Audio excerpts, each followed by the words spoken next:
तनकीद हो रही है कि शॉर्ट टर्म रिलीफ दिया है। ये शॉर्ट टर्म रिलीफ नहीं, 2 माह बाद सोलर का बड़ा मंसूबा ला रहे हैं। वजीर आला पंजाब मरीम नवाज का नाम लिए बगैर वजीर आला सिंध को जवाब। कहा, रिलीफ देने पर कुछ लोगों ने बेवकूफ़ी का लफ्ज इस्तेमाल किया। करप्शन प्रोटोकॉल, जहाजों गाड़ियों पर पैसा खर्च करना बेवकूफ़ी नहीं। बिजली के बिलों से निजात मिलेगी। हमारा काम खुद बोलता है।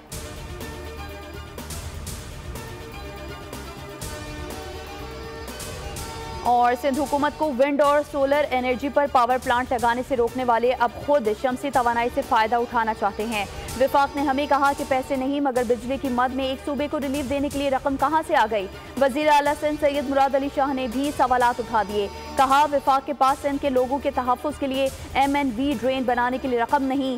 MNV ड्रेन पर मौजूद हूँ, यहाँ इसकी खस्ता हालत पर एहतजाज हो रहा है।